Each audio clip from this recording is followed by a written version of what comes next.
بسم اللہ الرحمن الرحیم۔ کیا آپ کے پاس درمند دل ہے؟ میں بہت دنوں تک پنجاب کے علاقے میں رہا ہوں۔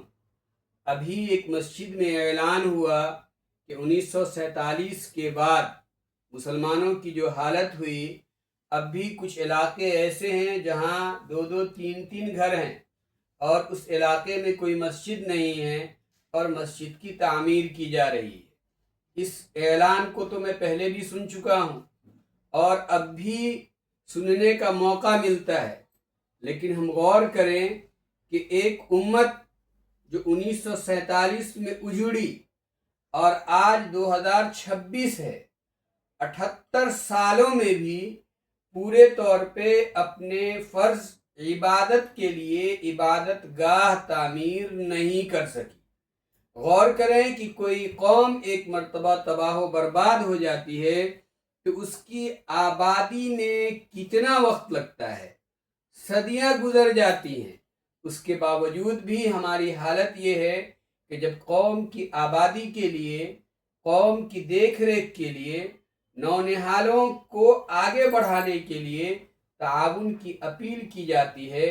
تو لوگ یہ سمجھتے ہیں کہ یہ تو معمول کی چیزیں ہیں اور یہ روز ہوتی رہتی ہیں۔ تو بہرحال اگر ہمارے پاس درد مند دل ہو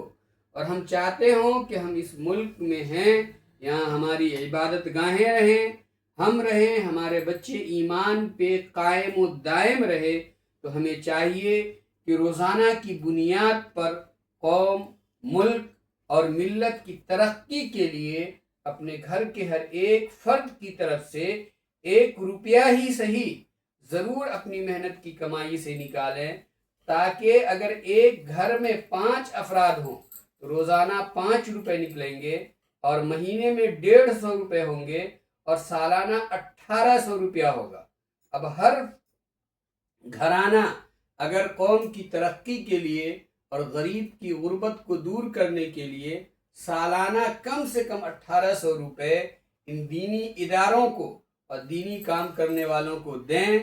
تو ایسا نہیں ہے کہ قوم کی آبیاری نہیں ہو سکے گی، لیکن حالت یہ ہے کہ آدمی اپنی غربت کا بہانہ کر کے، طبیعت میں بخل کی وجہ سے آدمی الگ ہٹ جاتا ہے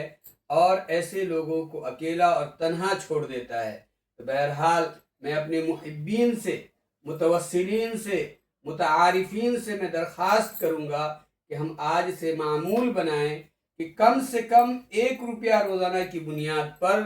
قوم کی ترقی کے لیے، ملک کی ترقی کے لیے اور جو غریب لوگ ہیں ان کی ترقی کے لیے ضرور خرچ کریں گے، چاہے ہم خود غریب کیوں نہ ہو، اس لیے کہ سال میں 1800 روپیہ خرچ کرنا کوئی مشکل نہیں ہے، چاہے کوئی کتنا غریب ہو۔ غریب کے بچے پان میں اور دوسری چیزوں میں جو خرچ کرتے ہیں وہ اس سے کہیں زیادہ ہوتا ہے۔ اللہ صحیح سمجھ دے اور عمل کی توفیق دے۔